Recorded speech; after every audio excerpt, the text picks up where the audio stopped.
Mapagyamang buhay po mga kamundo. Ngayon naman po ay ating tatalakayin at akin pong ibabahagi sa inyo ang tungkol sa kwento at kasaysayan sa di umanong tagong yaman ng pamilyang Marcos. Bilang panimula, ayon sa kataas-taasang hukuman ng Pilipinas at tinuturing na tagong yaman ng pamilyang Marcos ang anumang pagmamayari na nalampas sa halagang idiniklara ni na Ginoong Ferdinand Marcos Sr. at Ginang Imelda Marcos sa kanilang pahayag ng mga pag-aari, layabilidad at kabuuang yaman o tinatawag na SALN noong panahon ng pagkapangulo ni Ferdinand Marcos Sr.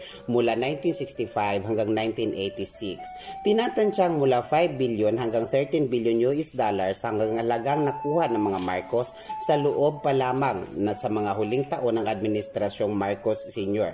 Walang tukoy na numero para sa kabuuang halaga ng tagong yaman na ito sa buong 21 taon ng pamamahala ni Marcos Sr. Ngunit sa tansya ng ekonomistang si Jesus Stanislao ay maaaring umabot ang halaga nito hanggang 30 billion US dollars. Ang sweldo ni Marcos Sr. bilang presidente noong araw ay umabot lamang sa 13,500 US dollars. Ayon sa Korte Suprema, ang halagang ito ay dapat na mabawi at maisauli sa gobyerno o di kaya may pamahagi sa mga biktima ng mga paglabag sa karapatang pantao noong kapanahunan ng rehimeng Marcos. Maraming iba't ibang katagaang ginamit ng mga otoridad at institusyon para tukuyin ang yamang ito ng mga Marcos. Kasama na dito ang mga katagang tagong yaman o hidden wealth, nakawin na yaman o ill-gotten or stolen wealth o sinamsam na yaman.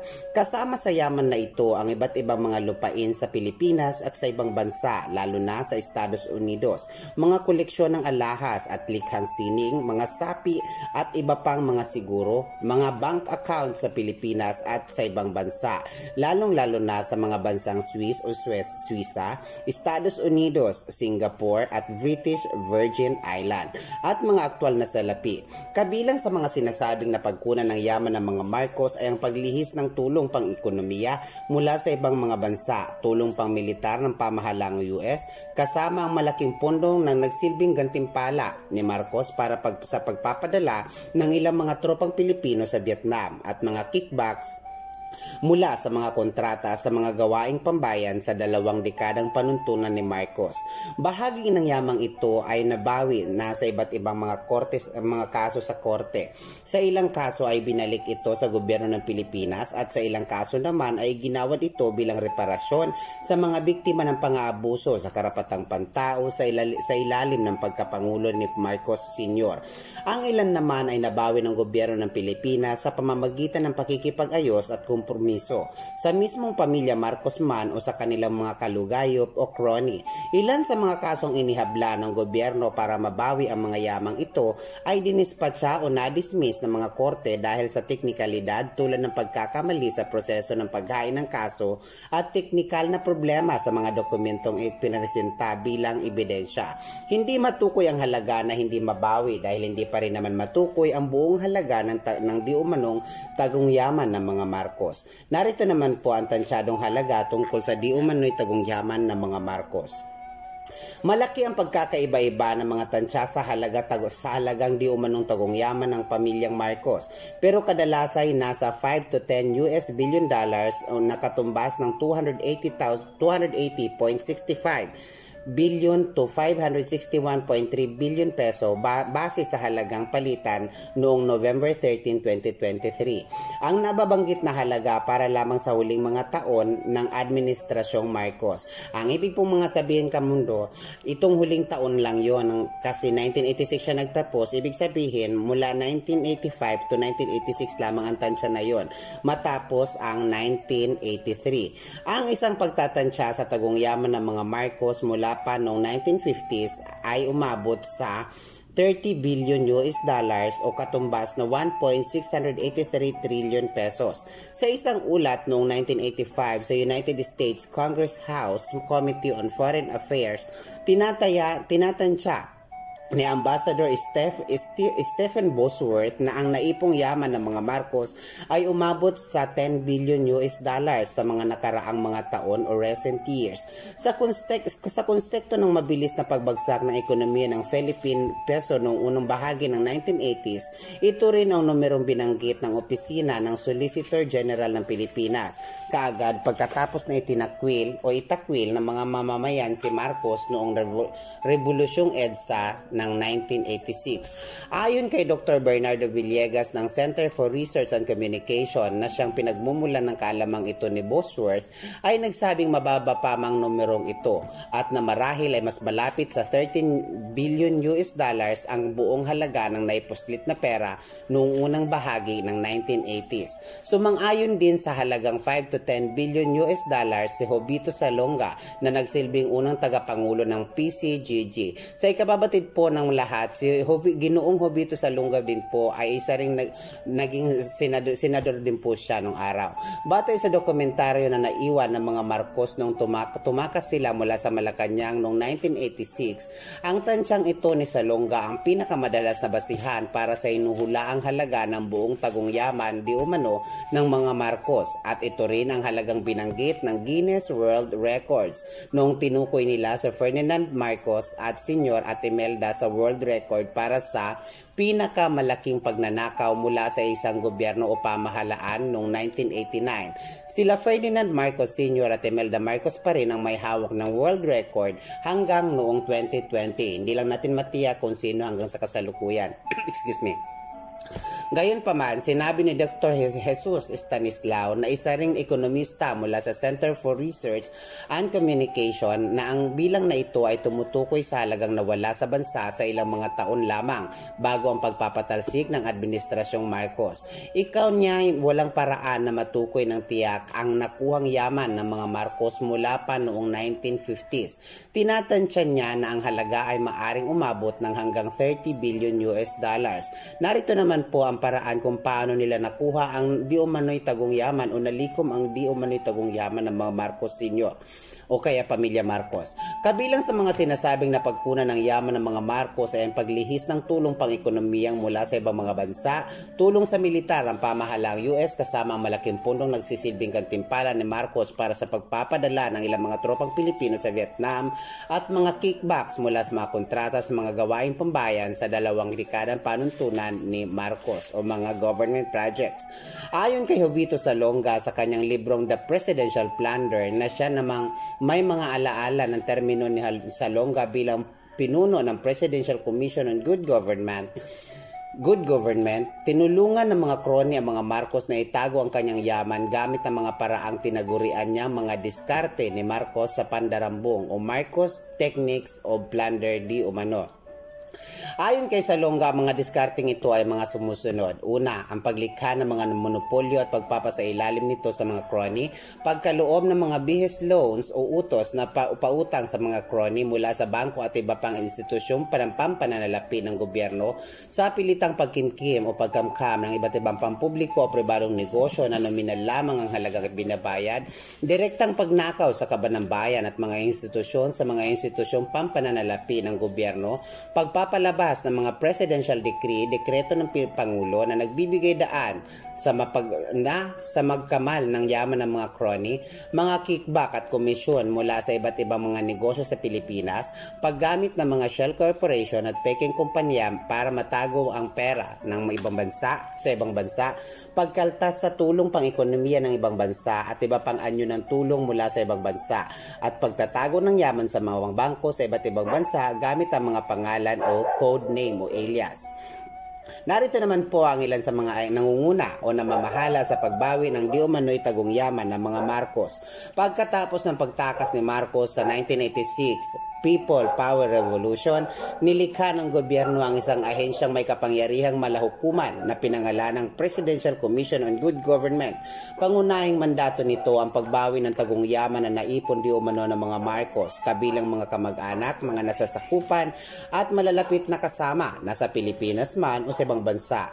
Inatasan din itong mag-imbestiga sa iba pang kaso ng graft and corruption at pagtatag ng mga hakbang sa pag-iwas ng katiwalian.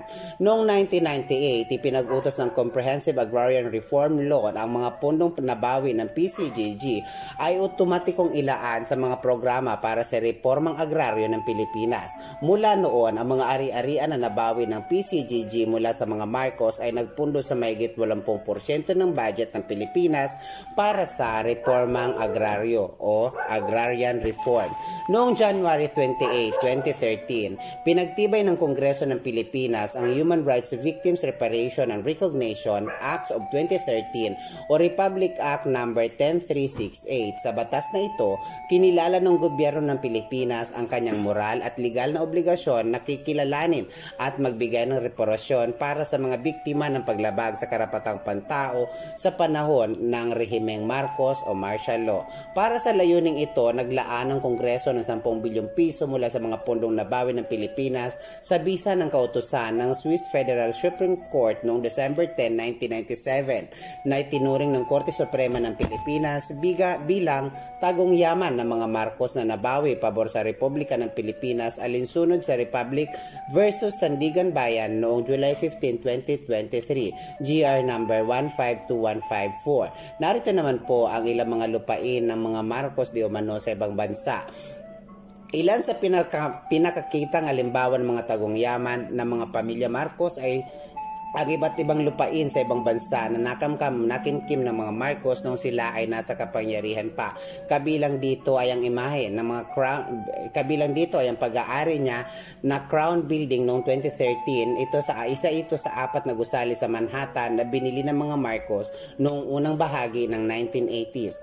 Ang pinakakikilala sa mga ari-arian na ito ay ang lupain ng mga Marcos sa Estados Unidos. 16 na partikular ang mga nabiling mga gusali at lupain ni sa New York at mga estado sa New Jersey na binili para sa mga anak ng mga Marcos, mga pamumuhunan ni Jose Yao Campos sa Seattle at iba pang mga ari-arian sa Hawaii kabilang ang estado sa Makiki Heights kung saan naninirahan ng mga Marcos sa panahon ng kanilang pagkakatapon at ang kanilang pagmamay-ari na California Overseas Bank sa Los Angeles, California.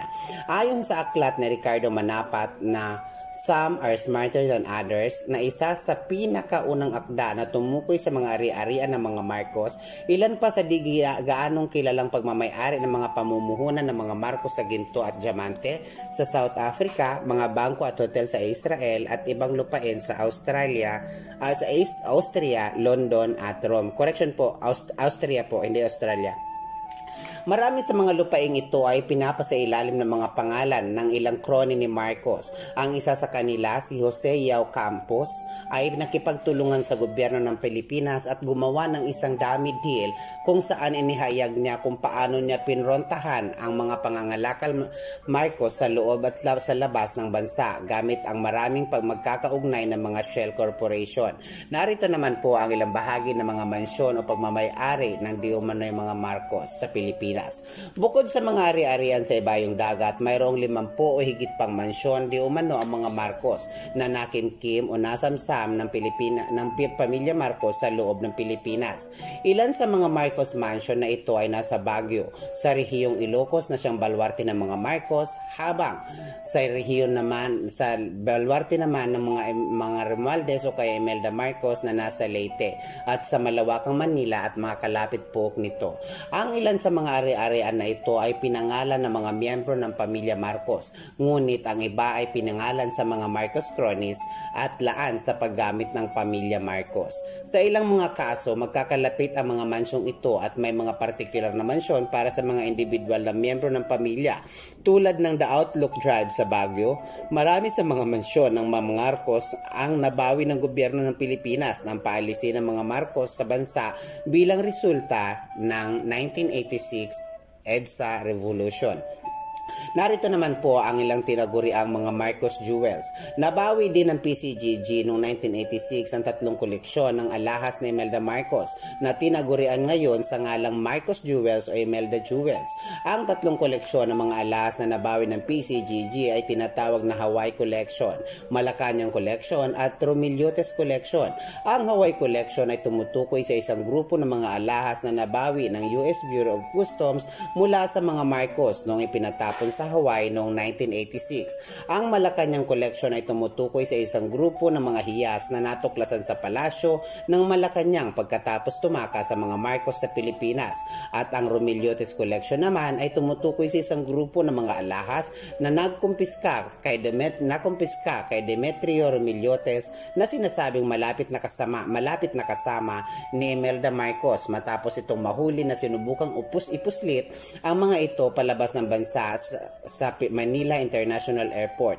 Noong February 2016, inihayag ng pamahalaan ng Pilipinas na ang 3 koleksyon ay may tinatayang nagkakahalaga ng 1 billion peso at nang sa kalaunay isusubasta sa wakas ang mga ito pagkatapos ang 3 dekadang pananatili nito sa kamay ng gobyerno. Narito naman po ang ilang detalye tungkol sa di umano'y bank account ng mga Marcos sa ibang bansa.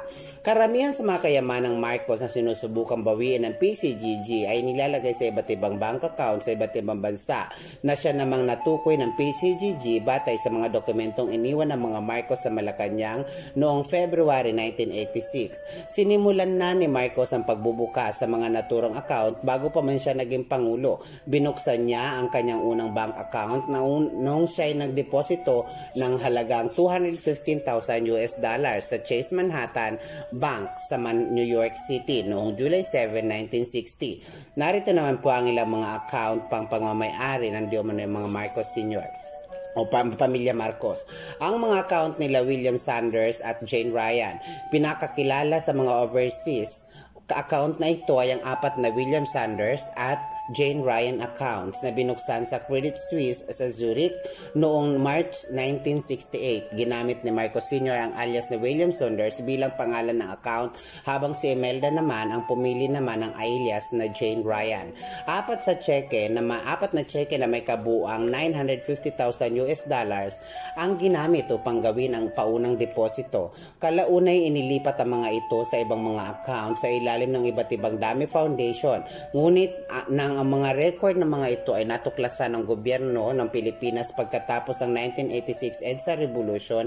Ang Swiss Federal Council ay tinigil ang operasyon at tinawag na frozen accounts ang mga ito. Noong December 21, 1990, nagpasya ang Swiss Federal Supreme Court na ang mga account na ito ay maaaring ibigay sa gobyerno ng Pilipinas sa kondisyon na magkakaroon ng pagsang-ayon na tinatawag na final and absolute judgment ng isang Philippine court. Noong 1997, hinusgahan ng Swiss Federal Supreme Court ang mga pondo na galing sa gawang kriminal at pinahintulutan nitong mailipat ang mga ito sa isang escrow account sa Maynila habang nakabinbin ang mga desisyon sa korte sa Pilipinas. Kalaunan, ang pagkumpiska ay natuloy nang maibaba ang paghatol na ng Korte Suprema ng Pilipinas noong July 15, 2003. Sa wakas ay ipinasa ng Switzerland ang kabuang $683 million sa mga pondo ni Marcos sa Treasury ng Pilipinas, a Bureau of Treasury ng Pilipinas noong 2004. Arelma account. Ang tungkol naman po sa detalye ng Arelma account, bukod sa Sanders account, isa pang kilalang overseas account ang mga Marcos ay kilala bilang Arelma account na binuksan noong 1972 sa brokerage firm ng Merrill Lynch Fierce Fenner and Smith Incorporated sa New York sa ilalim ng pangalan ng Arelma Foundation, isang korporasyon mula sa Panama. Ang paunang deposito ay para lamang sa $2 million noong 1972, ngunit ang account ay lumaki sa humigit kumulang $35 million noong 2000 at $42 million naman noong 2014. Mga account na nabawi na nasa kompromiso kabilang sa mga unang tagumpay ng PCGG ay natamo sa pamamagitan ng mga kasunduan sa kompromiso kay Imelda Marcos o iba't ibang crony ni Marcos. Kasama sa mga sangkot na bangko ang Sangwa Bank ng Japan at sa United States, Redwood Bank at California Overseas Bank. Narito naman po ang ilang estado o katayuan ng pagbawi. Nang tumakas ang pamilya Marcos patungong Hawaii pagkatapos ng EDSA Revolution, inilabas ni late President Corazon Aquino ang Executive Order 1 noong February 28, 1986 na siyang paglikha ng Presidential Commission on Good Government kung saan si Vito Salonga ang unang naging tagapangulo.